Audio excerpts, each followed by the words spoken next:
देखिए मंच पर क्या क्या होता है।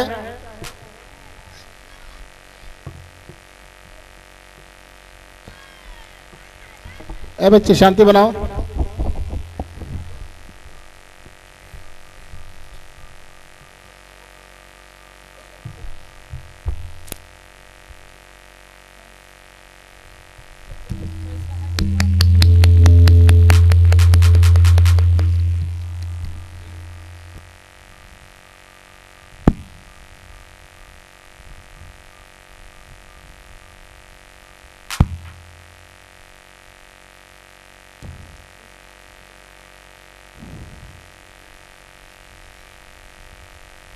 ये खामोशी ये बयां कर रही है कि हम कितने आतुर हैं, कितने उत्सुक हैं इन बच्चों की प्रस्तुति को देखने के लिए।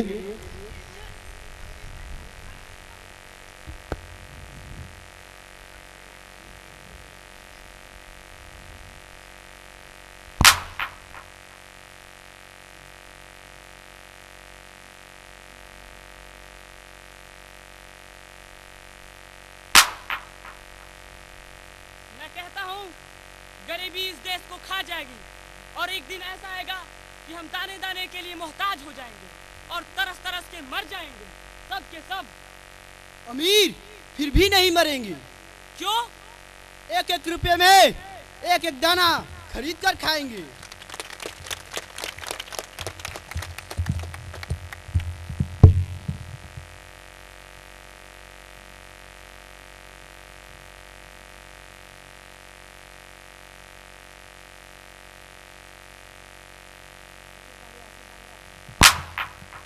सुनो, बेरोजगारी हमारे देश की जड़ें खोखली कर देंगी। समस्या बेरोजगारी की नहीं तो फिर बढ़ती हुई जनसंख्या।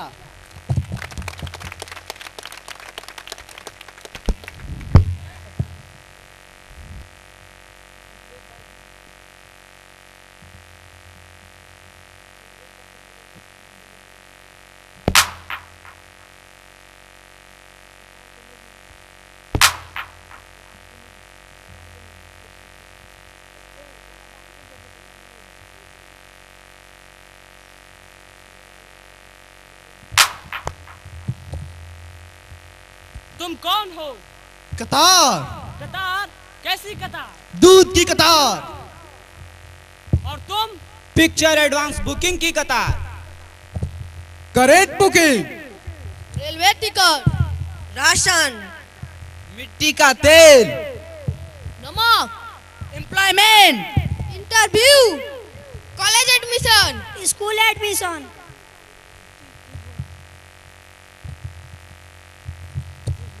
दूध की कतार। पिक्चर एडवांस बुकिंग की कतार। Current booking. Railway ticket, ration, मिट्टी का तेल, नमक, employment, interview, college admission, school admission.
तुम कौन हो? Parliament house. ऑर्डर ऑर्डर, कृपया शांति रखिए। खामोश खामोश, सुनते नहीं? जानता हूं, पर सबसे ज्यादा उधम तो तुम खुद मचा रहे हो। सम्मानीय महोदय, मैं कुछ कहना चाहता हूं। हाँ, मैं जानता हूं, यहाँ मेरे सिवाय सबको कुछ ना कुछ कहना ही रहता है। पर सम्मानीय महोदय, बोलो। मैं एक विशेष बात कहना चाहता हूँ, देश के हित की बात। क्या तुम्हें विश्वास है देश के हितों की गुफ्तगू में तुम हित की बात कह सकोगे? मैं एक बड़े अहम मसले पर प्रकाश डालना चाहता हूँ। अच्छा, कोशिश करके देखो। सम्मानीय महोदय, मैं आपका ध्यान एक ऐसी समस्या की तरफ खींचना चाहता हूँ जिसका पानी अब हमारे सिर के ऊपर से बह रहा है। क्या कहा आपने? वही जो आपने नहीं सुना। मैं कहता हूँ आप एक मिनट के लिए भी खामोश नहीं रह सकते। Order, order. सम्मानीय महोदय, मैं आपका ध्यान एक ऐसी समस्या की तरफ खींचना चाहता हूँ जिसका पानी अब हमारे सिर के ऊपर से बह रहा है। आप अपनी समस्या पेश कीजिए। आज से 32 साल पहले यानी सन 1981 में हमारे देश की जनसंख्या सिर्फ 68 करोड़ थी। सचमुच? आज से 32 साल पहले हमारी देश की जनसंख्या 68 करोड़ ही थी। हाँ। कितने अच्छे दिन होंगे। लोग सन 1981 में कैसे सुखी और समृद्ध होंगे। रहने के लिए सबके पास घर, खाने के लिए अनाज, पहनने के लिए कपड़ा और आमोद प्रमोद और रोटी कपड़ा मकान की आदर्श शिक्षा प्रणाली होगी। हाँ, सचमुच उस जमाने में हमारा देश स्वर्ग के समान होगा। महोदय, सन 1981 में हमारे देश की जनसंख्या 68 करोड़ और आज सन 2013 में इसकी दोगुनी यानी लगभग 122 करोड़ हो गई है। देखिए, यहाँ संसद भवन में भीड़ के कारण सांस लेना मुश्किल हो रहा है। जोरदार तालियां। आप अपनी बात अति संक्षेप में कहिए। श्रीमान जी, मैं भी यही कहना चाहता हूँ। भाई जल्दी कहो, हम तो यहाँ पसीने से बेहाल हो रहे हैं। हमारी जनसंख्या दोगुनी हो गई, हमारी समस्याएं दोगुनी हो गई, पार्लियामेंट के सदस्य दोगुने हो गए, राज्यों की संख्या दोगुनी हो गई। महोदय, इसका गणित का शिक्षक काफी होशियार होगा। मेरा तो बिल्कुल भोदू था। इसे 3 का टेबल आज तक याद है।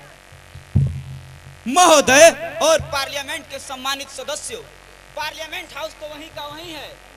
आप देख रहे हैं कि संसद सदस्यों की इस दोगुनी संख्या को समेटने में हमारा भवन बहुत छोटा है। सन 1981 की स्थिति का ख्याल कीजिए और आज सन 2013 की हालत पर गौर फरमाइए। आप पाएंगे कि हमारा काम अब इतने छोटे संसद भवन में नहीं चल सकता।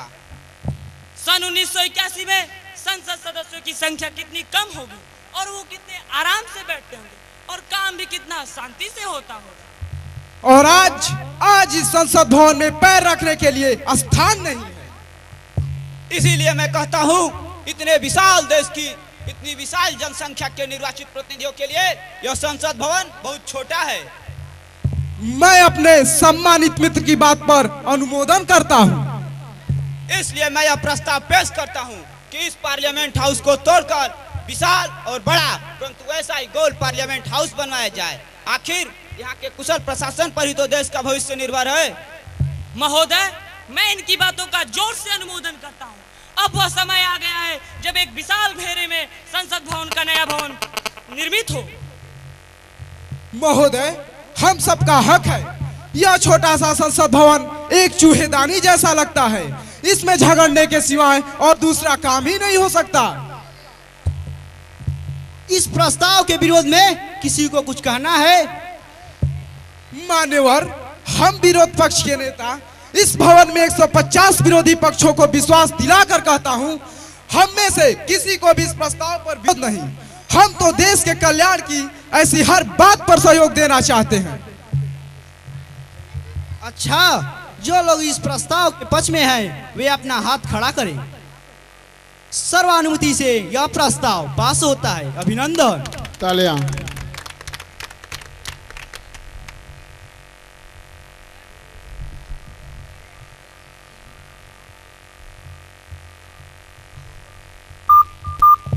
मान्यवर, आपके आदेशानुसार हमने नई संसद भवन का लेआउट तैयार कर दिया।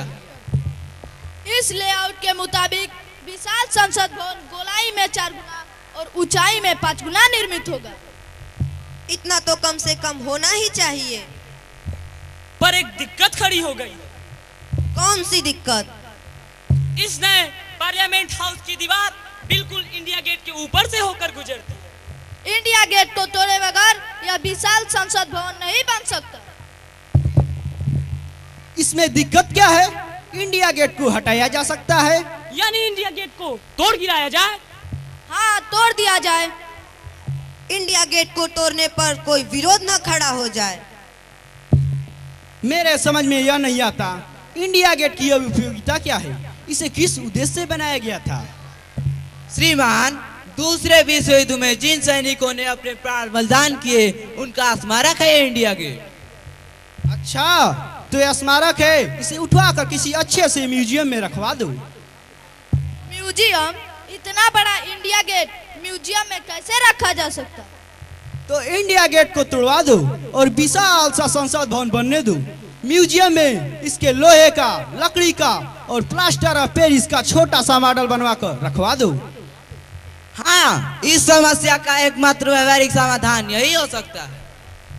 अरे भाई, जरा ख्याल तो करो, ये होने वाले शहीद सैनिक हमारे देश के नींव के पत्थर थे। ऐसे बुनियादी लोगों का स्मारक तोड़कर आप एक ही झटके में बेबुनियाद कर देना चाहते हैं। बंधुअर, आपकी भावनाओं के प्रति हमारी सबकी हार्दिक सहानुभूति है। ये देश के बुनियाद थे, मैं मानता हूँ, इन्हें उस गौरव से कदापि वंचित नहीं करना चाहता। फिर भी मैं सुझाव देता हूँ कि इंडिया गेट को तोड़ने से जो पत्थर बरामद हो उसे इस नए संसद भवन के नींव में डाला जाए और इन शहीदों के गौरव को याद रखा जाए। व्यावहारिकता इसी में है, हमारा और इस देश का गौरव भी इसी में है। शहीदों की याद संसद भवन के माध्यम से देश के प्राणों के साथ सदा सदा के लिए जुड़ जाएगी। हाँ, यह ठीक है। अब विशाल सा संसद भवन बनने का आदेश जारी कर देना चाहिए। सुभाष अस्य शीघ्रम।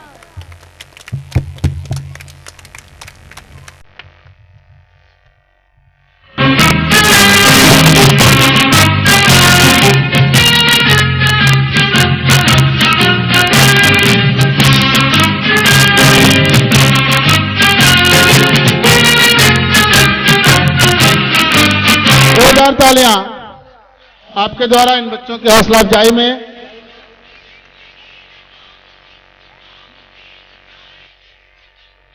जनसंख्या वृद्धि के क्या नतीजे हो सकते हैं?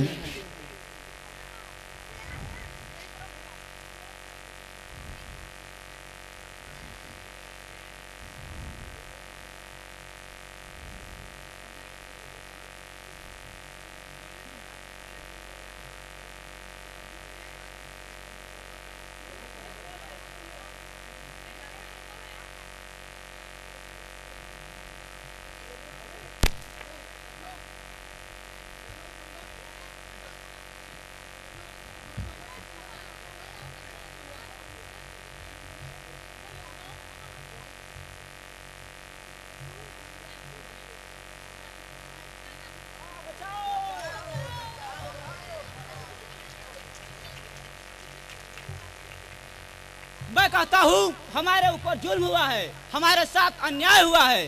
हमने देश के खातिर अपने प्राण दिए, शहीद हुए। हमारे स्मारक को तोड़ने का इन्हें कोई हक नहीं। ये लोग हमें नेस्तनाबूद नहीं कर सकते। अब देश आजाद है, हमारा भी कुछ हक है। हम अपने हक की रक्षा अगर खुद नहीं करेंगे तो इस देश से शहीदों का नाम हमेशा हमेशा के लिए मिट जाएगा। हमको चाहिए कि हम सर्वोच्च अदालत में मुकदमा दायर कर दें। इसके सिवाय कोई चारा नहीं। आओ मेरे साथ, हम सब मिलकर न्याय का दरवाजा खटखटाएं और अपने अधिकारों की स्वयं रक्षा करें। हाँ, चलो।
इंडिया गेट का मुकदमा पेश करो।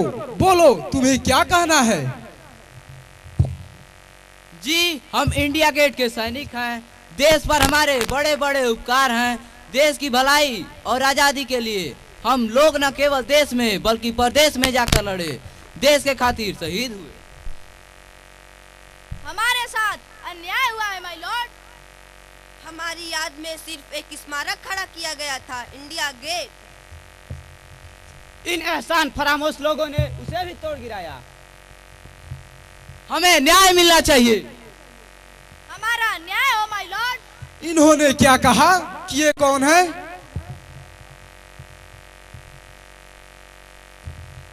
माय लॉर्ड, ये शहीद है। शहीद? शहीद किसे कहते हैं? जरा तरतीब से बयान करो। अधूरी जानकारी में अन्याय होने की संभावना है। हम जानना चाहते हैं शहीद किसे कहते हैं।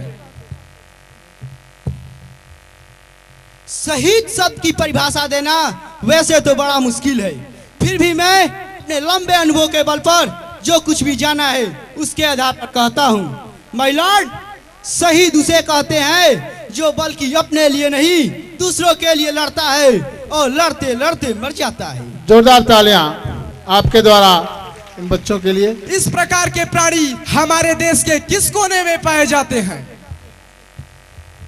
वैसे तो माय लॉर्ड, भूख, बेकारी और असंतोष की तरह ये लोग किसी जमाने में पूरे देश पर छाए हुए थे, पर आजकल यह आइटम बड़ा रेयर है, यानी इसका बड़ा अभाव है। अपने प्राणों की बाजी लगाने वाले ये वीर शहीद प्राचीन संस्कृति और सभ्यता के अभिन्न अंग थे।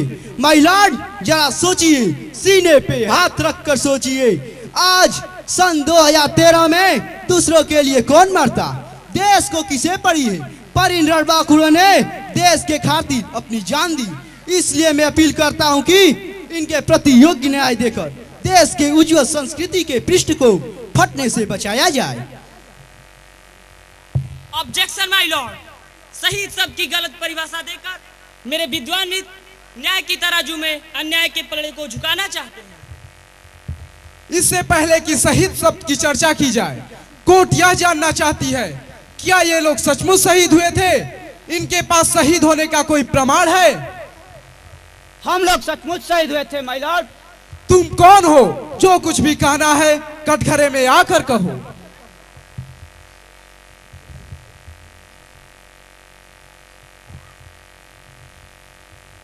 मैं इन सब का लीडर हूँ, हुजूर लीडर यानी नेता।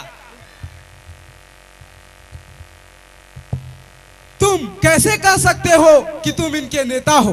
क्या तुम्हारे पास सबूत है? मैं ही इनका नेता हूँ। एक आदर्श नेता की तरह मैं इन सबको शहीद होने के लिए उकसाता रहा और खुद बचा रहा। यही कारण है कि इनमें से किसी को मेरे शहीद होने का पता नहीं है। तो तुम कैसे शहीद हुए? इन सब के शहीद हो जाने के बाद जब मैं प्राण बचाकर बेतहाशा अपने निवास की तरफ भागा जा रहा था, तभी अचानक पीठ में गोली लग जाने के कारण मैं भी शहीद हो गया। हाँ माय लॉर्ड, इस पर यह दावे के साथ कहा जा सकता है, यह आदमी इनका नेता तो है ही। अच्छा, अब आप अपनी बात पेश करें।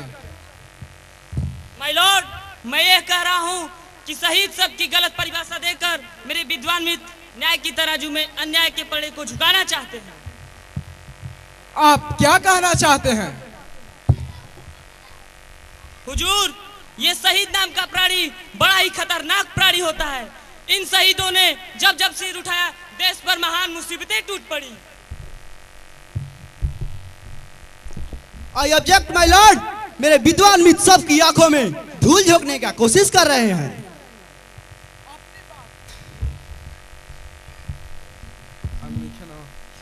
अपनी बात जारी रखो, हम बड़ी दिलचस्पी से सुन रहे हैं और हम यह जानना चाहते हैं, देश में सती प्रथा जैसी क्या शहीदों होने की भी कोई प्रथा थी? हाँ माय लॉर्ड, थी। ये लोग अपनी सनक में डेस्परेट होकर शहीद हो जाते थे और देश को परेशानी में छोड़ जाते थे। माय लॉर्ड, यह बिल्कुल गलत और भ्रामक बयान है, एक तोहमत है। मैं चाहूंगा कि मेरे विद्वान मित्र से प्रमाण देकर सिद्ध करें। हाँ, इस संबंध में आप कोई प्रमाण दे सकते हैं कि इन्होंने शहीद होकर देश को परेशानी में डाला? क्या आप इनका प्रमाण पेश कर सकते हैं? हाँ माय लॉर्ड, जरूर पेश कर सकता हूँ।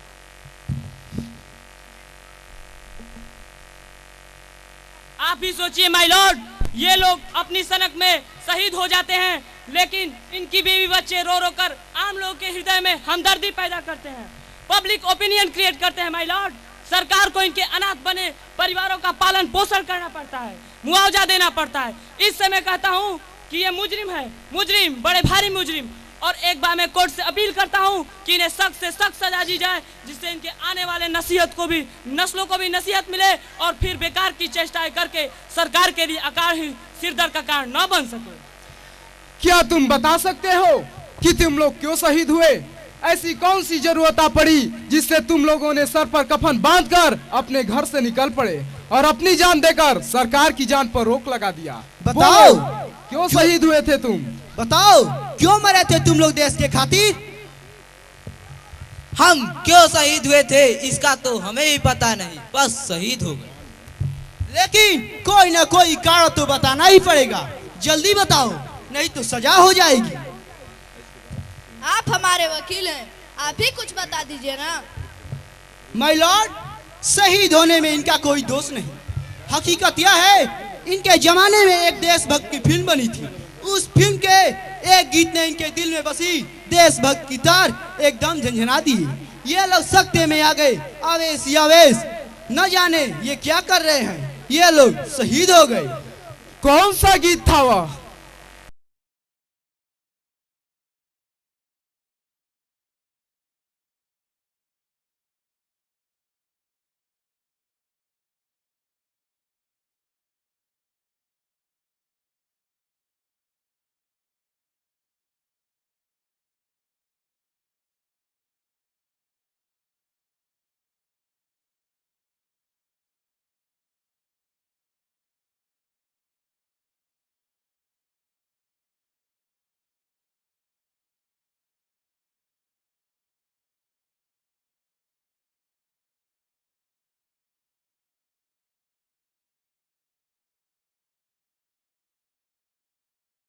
माय लॉर्ड, इस गीत के ये दीवाने हो गए। इन्होंने न देखा आओ न देखा ताओ, ये सब के सब शहीद हो गए। Hero worship my Lord, hero worship, इनका कोई कसूर नहीं।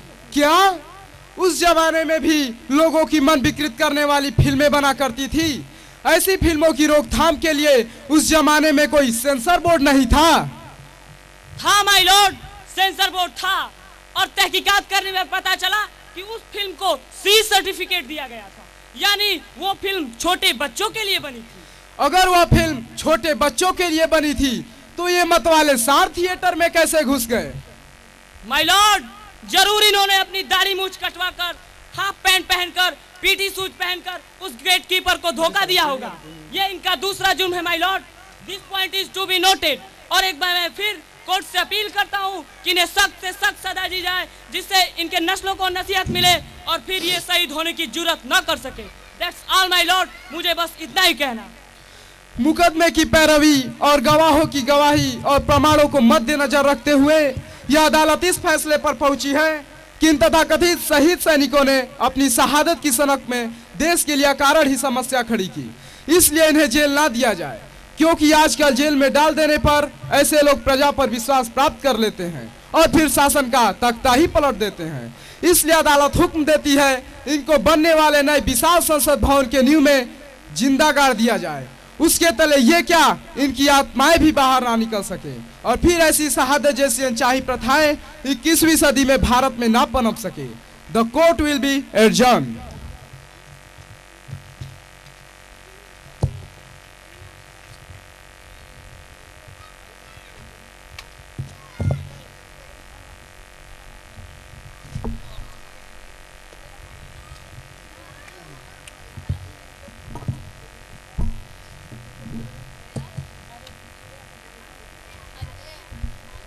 अभिनय पर आपकी तालियां इनका प्रोत्साहन करेंगी, जोरदार ताली।